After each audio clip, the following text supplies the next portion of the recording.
High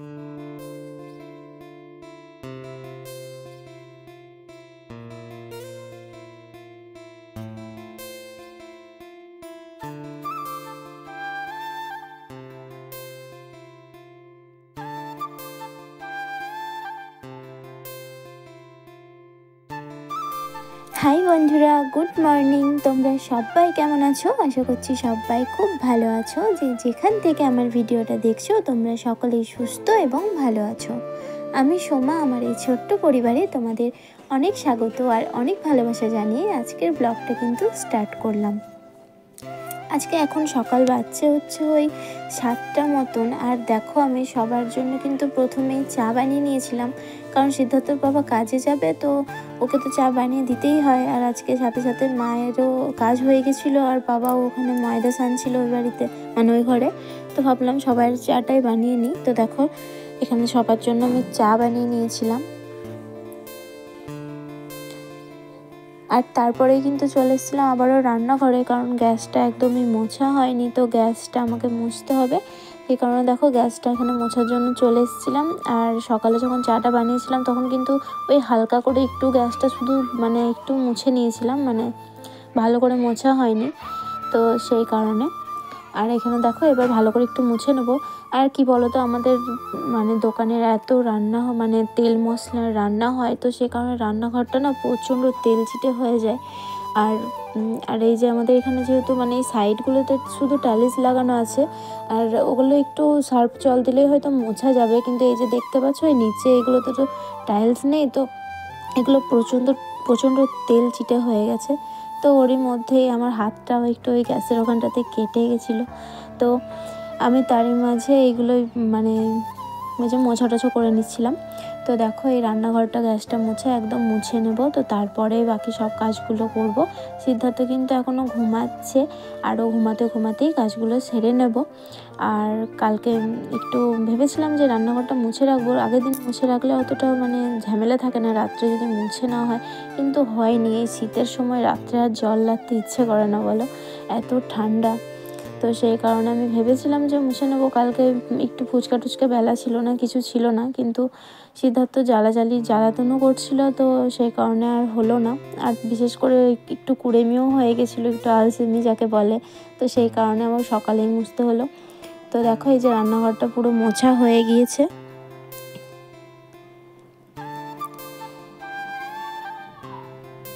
তারপরে কিন্তু এই যে উনানটা দেখতে পাচ্ছ, উনানটা কিন্তু কালকে একদমই ভেঙে গিয়েছিল এক সাইডটা, আর এক সাইডটা ভীষণই মোটা হয়ে গেছে, আর এক সাইডটা সরু হয়ে গিয়েছে। তো বাবা বললো যে এক সাইডটা মোটা হয়ে গেছে, ওটা একটু মানে একটু পাতলা করে দিতে। তো সেই কারণে এখানে আমি দেখো মাটি দিয়ে নিচ্ছিলাম একটু আখাটাতে। এখানে আলু সেদ্ধ হবে মানে দোকানের, আর তারপরে ভুজিয়াও ভাজা হয়, ফুচকা ভাজা হয়, তো সেই কারণে আখাটা আমি এখানে একটু ভালো করে মাটি দিয়ে নিচ্ছিলাম।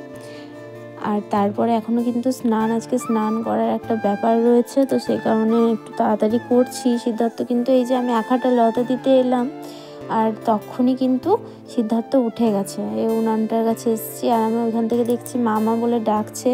তো আমি এই উনানটা মানে যে এখানটা যে মাটিটা দিচ্ছি, আমাকে দুবার কাটতে হয়েছে, কি করব, ও এত জ্বালাচ্ছিল। আর সেই কারণে তো দেখো, আমি এখানে উনানটা একদম মানে মাটি দিয়ে একদম গোবর দিয়ে নিকিয়ে দিয়েছি। তো তারপরে আজকে ঘরটা দেবো না, কারণ মারা ফুচকা মানে বেলতে আরম্ভ করে দিয়েছে অলরেডি, তো সেই কারণে ঘরটা আর আজকে দেওয়া হবে না, আজকে এইটুকুই। তো দেখো, আমি বারান্দাতে চলে এসেছিলাম, আর এই যে দেখো, কালকে মা বড়ি দিয়েছিল, কি সুন্দর লাগছে না দেখতে, কতগুলো বড়ি দিয়েছে দেখো কি সুন্দরভাবে। তো ওটাই তোমাদের সাথে একটু শেয়ার করলাম। এই যে দেখো, আর এখানে অল্প একটু আছে, মানে আর হয়নি সেই জন্য, আর এগুলো একদম ফুল আছে।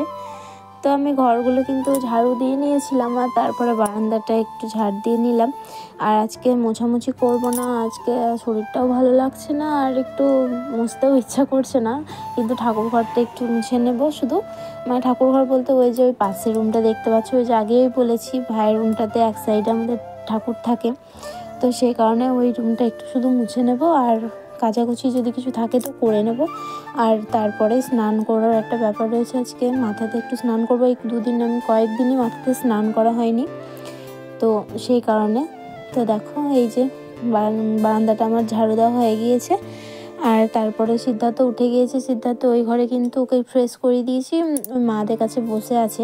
আর মারা কালকে না যাত্রা দেখতে গেছিলো, আমাদের এখানে যাত্রা হচ্ছে, তো আমি যাইনি। সিদ্ধার্থকে নিয়ে যাওয়া সম্ভব ছিল না, প্রচণ্ড জ্বালাতন করতো আর আমার শরীরটাও খারাপ ছিল, তো সেই কারণে আমি যাইনি। তো মারা ওই চকলেট আর কি নিয়ে এসছে, তো ওগুলো ওকে দিয়েছে, তো ওগুলো নিয়ে কিন্তু মানে মোবাইলটা দেখছে ওই ঘরে। আর তারই ফাঁকে এই যে দেখো আমি বিছানাটা এখানে পরিষ্কার করে নেব। আর তারপরে কলে কিন্তু জলের লাইনও দেওয়া আছে, তো আমাকে কলে জলও ভরতে যেতে হবে। আর একটা ব্যাপার কি বলো তো, এই যে বিছানাটা পরিষ্কার করাটা একটা মেন ব্যাপার বলে মনে করি। যতক্ষণ সিদ্ধার্থ ঘুমায় ততক্ষণ আমি বিছানাতে হাত দিতে পারি না, কারণ একটু লড়ালেই ও উঠে যাবে। আর ওই ভোর দিকে ওর এত জ্বালাতন আরম্ভ করেছে দুদিন থেকে, এই সকাল থেকে তুমি না ডাকলে হয়তো উঠবে না, আজকে হঠাৎ করেই উঠে গিয়েছে। কিন্তু 10টা 10:30 পর্যন্ত এই সকাল থেকে ঘুমাচ্ছে, আর ভোর দিকে আমাকে ভীষণই জ্বালাতন করছে, কি বলবো বন্ধুরা। আর রাতের তো বলাই নেই, ওই একবার ওর নিজের ঘুমটা ঘুমিয়ে নেওয়ার পর থেকে দুষ্টুমি আরম্ভ করে, মানে একটু একটু করে ঘুমটা থাকে, মানে হালকা হালকা করে জেগে থাকে, হালকা হালকা ঘুমায়, এরকম একটা ব্যাপার। আর সকাল থেকে ডাকলে উঠবে না, দুদিন বললাম যে ওই আগের দিন তো 10:30টার সময় উঠেছে, কালকেও 10টার সময় উঠেছে, আজকে একটু তাড়াতাড়ি উঠে গিয়েছে। আর একটা কথা বলি বন্ধুরা, আমি কিন্তু আজকের ব্লগটাই আজকে পোস্ট করব, মানে আজকে হচ্ছে গিয়ে মানে সকাল থেকেই ব্লগটা স্টার্ট করেছি, আর অর্ধেক করে এডিট করছি আর ভয়েস দিচ্ছি, আবারও কিছুটা বাকি আছে এখনও, তো সেগুলো করেই ভাবছি যে মানে কালকে কোনো ব্লগ রেডি করে রাখা হয়নি। আর কালকে তো আমি কোনো ব্লগ নিজে দিতেও পারিনি, তো সেই কারণে। তো দেখো তোমাদের সাথে কথা বলতে বলতে কিন্তু আমার বিছানাটা পরিষ্কার করা হয়ে গিয়েছে। আর এই যে হলুদ কালারের সোয়েটার গেঞ্জি দেখছো, এটা ভেবেছিলাম কাচবো, কিন্তু কালকে সিদ্ধার্থর বাবা পরেছিল, আজকেও যদি পরে, তো সে কারণে আর কাচলাম না। আর এখন যেহেতু শীতকাল, গ্রীষ্মকাল হলে একদিন জামা কাপড় পরলেই কিন্তু পরের দিন কাচতে হয়, কিন্তু শীতকালে এটা অতটা হয় না, তো সেই কারণে ভাবলাম আজকে আর কাচবো। তো বন্ধুরা বিছানা পরিষ্কার করা হয়ে গিয়েছে, তো আমি এবার স্নান সেরে আসি। চলো স্নান সেরে এসে তোমাদের সাথে দেখা হচ্ছে।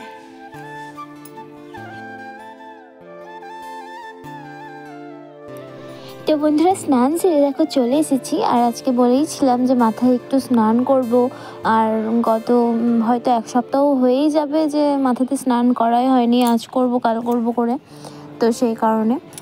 আর বিশেষ করে আজকে স্নান করার একটা স্পেশাল কারণও ছিল, মানে করতেই হতো, কি আর বলবো বন্ধুরা। তো স্নান দেখো হয়ে গেছে, আর কিছু কাচাকুচিও ছিল, তো ওই যে দেখো আমি সব কাচাকুচিগুলো করে নিয়েছিলাম। তো যেটা আমি পরেছিলাম নাইটিটা, আর সিদ্ধার্থর কিছু ছিল, আর আজকে সেরকম কিছু কাচিনি বন্ধুরা, যেমন প্রতিদিনই কাচাকুচি থাকে, প্যান্ট বলো ভাইয়ের বা সিদ্ধার্থর বাবার, তো সেই রকম। তো দেখো আমি এখানে সাদা কাপড়গুলো মিলে নিয়েছিলাম, মিলে নিয়ে কিন্তু চলে এসেছিলাম একদম রান্নাঘরে, কারণ অনেকটাই দেরি হয়ে গিয়েছিলো আজকে রান্না বসাতে। কি বন্ধুরা, আমি যে স্নানে যাওয়ার আগে ওই যে বিছানা গুটিয়ে নিয়েছিলাম, তারপরেও কিন্তু অনেকটা কাজ ছিল বন্ধুরা, সব তো আর ক্যামেরার মধ্যে আনা হয় না বলো। তো তার মধ্যেই আবার সিদ্ধার্থ চলে এসেছিলো, ওর সাথে একটু সময় দিতে হলো ওকে, আবার ওকে একটু মুড়ি খাওয়ালাম। তো তারপরে গিয়ে আমি স্নানে গেলাম, একটু দোকান যাওয়ার ছিল, তো সেই কারণে আরও অনেক কিছু করতে করতে অনেকটাই দেরি হয়ে গেছিলো। তো এখন প্রায় 11:30 মতন বেজে গিয়েছে। তো দেখো এই যে আমি এখানে একদিকে ভাত নামিয়ে এই যে সবজি বানাতে লেগেছিলাম, ভাতটা আর তোমাদের সাথে শেয়ার করা হয়নি, ভাত বসিয়ে এই কাপড়গুলো মিলতে গেছিলাম ছাদে। আর এই যে দেখো আমি এখানে আজকে একটু পালং শাক ছিল, আর এই যে এখানে আরও সবজি ছিল, কি বলবো, শিম, তারপর কি বলো ওটাকে, গাজর, মূলো, আর হচ্ছে গিয়ে একটু মুসুরির ডাল, এসব দিয়েই আমি কিন্তু পালং শাকটা বেশ এরকমভাবে বানাই। আর এই যে দেখো পোস্ত একদিকে বসিয়ে দিয়েছি, বড়ি আলু টমেটো দিয়ে পোস্ত বানাবো। আর পালং শাকটা তো দেখতেই পেলে, তো আমি এভাবেই কিন্তু পালং শাক বানাই, খুব সুন্দর লাগে খেতে, আর আমার সিদ্ধার্থও কিন্তু খুব সুন্দর ওটা দিয়ে ভাত খেয়ে নেয় বন্ধুরা। তো তোমরা কে কে এভাবে বানাও শাকটা, পালং শাক, তো আমাকে অবশ্যই জানিও। আর এই যে দেখো ডাল তো করতেই হবে, কারণ পালং শাক আমাদের দুজন খাবে না, এই ভাই খাবে না আর ভাইয়ের দাদা খাবে না, মানে সিদ্ধার্থর বাবা খাবে না, তো সেই কারণে আমাকে আবার ডাল আলাদা করে ওদের জন্য বানাতেই হলো। আর এই যে পালং শাকটা দেখলে ওটা মা, বাবা, আমি, সিদ্ধার্থ সবাই খেয়ে নেবো। আর এই যে দেখো পোস্তটা আমার এখানে হয়ে গেছিলো, পোস্তটা আমি বেটে নিয়ে চলে এসেছিলাম একটা সময় করে। তো দেখো এখানে পোস্তটা দিয়েও দিয়েছিলাম। আর কি বলো তো, এই যে রান্নার টাইমটা না খুব তাড়াহুড়ো লেগে যায় বন্ধুরা, কি বলবো, মানে রান্না বসানো থেকে স্টার্ট করে যতক্ষণ না রান্না হবে একটা চাপ থেকে যায়, মানে কি বলবো, এত যে তাড়াহুড়ো হয়ে যায় সেই সময়টা, মানে কি করব না। আমি জানি না এটা আমার ক্ষেত্রে নয়, প্রত্যেকটা মানে মেয়ের ক্ষেত্রেই হয়ে থাকে, কি বলবো। তারপরে এই যে ছেলের একবার করে জ্বালাতে বদমাশি দুষ্টুমি ওগুলোও দেখতে হয়, তারপর ওকে খাওয়ানোরও থাকে। তো আজকে প্রায় আমার রান্না কমপ্লিট 1:45 হয়ে গেছে বন্ধুরা, কি বলবো। আর সিদ্ধার্থ তো আমাকেই খাওয়াতে হয় ওকে, মানে সেটাই তো স্বাভাবিক যে মাকেই খাওয়াতে হবে। তো সেই কারণে আমি ওটাও একটা টেনশনের মধ্যে থাকি যে বাবা ছেলেটাকেও এত দেরি করে খাওয়াবো। আবার যদি মনে করো যে ভাত ডালটা নামিয়ে 2-1 দিন আমাকে খাইয়েও দিই, ভাত 10টার সময় বেশিরভাগ ভাতই খাওয়ায়, তো তোকে খাওয়াতে প্রায় আমার হয়তো 1 ঘন্টার কাছাকাছি লেগেই যায় বন্ধুরা, কি বলবো। তো দেখো লাস্টে কিন্তু এই যে ডিম ভেজে নিয়েছিলাম আর মাছের টকটা দেখলে ওটা বাবার জন্য, ওই যে বাবা ডিম ভাজাটা খাবে না, মাছটা এই জন্য বাবার জন্য। তো ওই যে দেখো, আর এই যে বন্ধুরা আমি এখন ছাদে বসে ভয়েস দিচ্ছি, দেখো ছাদের মানে আমাদের ছাদ থেকে রাস্তাটা খুবই কাছে, তো ওই যে বাচ্চাগুলো ঢাক বাজাচ্ছে ওই আওয়াজটা একটু চলে এসছে ভয়েসের মধ্যে, প্লিজ তোমরা একটু অ্যাডজাস্ট করে নিও। তো দেখো আমার আজকে টোটাল মেনু এই যে মাছের টক, ডাল, পরি আলু টমেটো দিয়ে পোস্ত, আর পালং শাক, ডিম ভাজা। সিদ্ধার্থের জন্য কিন্তু একটু আমি ওই পোস্ত ঝাল ছাড়া তুলে নিয়েছিলাম, আর দেখো খাইয়ে দায়ে নিয়েছিলাম ওকে, এবার একটু ঘুম পাড়ানোর জন্য চলে এসেছিলাম রুমে, ও কান্নাকাটি করছিল ঘুমানোর জন্য। তো দেখো প্রায় অনেকটা সময় পেরিয়ে গেছে, ওকে ঘুম টুম পাড়িয়ে নিজেও খাওয়া দাওয়া করে সবাইকে খেতেও দিয়ে দিয়েছিলাম। তো তারপরে দেখো এই যে আমি আবারও রান্নাঘরে চলে এসেছিলাম মশলা বানানোর জন্য দোকানে।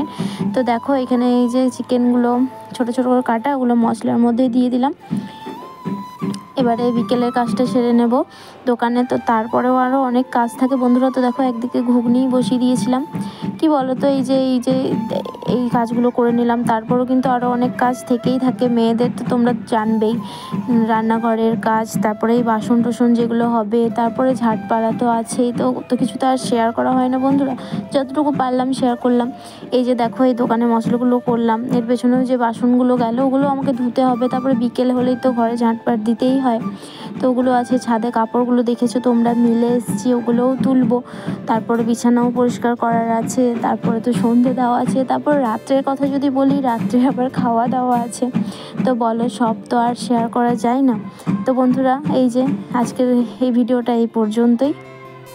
তো বন্ধুরা দেখো ছাদে চলে এসেছি, এই যে দেখতে পাচ্ছ সব কাপড় চোপড়গুলো আছে, এখনো কিন্তু তোলা হয়নি, তো তুলবো। তো আজকের ভিডিওটা আর বাড়াচ্ছি না, আজকের ভিডিওটা কিন্তু এই পর্যন্তই। আবারও দেখা হবে নতুন কোনো ভিডিওর সঙ্গে, ততক্ষণ সবাই খুব ভালো থেকো, সুস্থ থেকো, টাটা।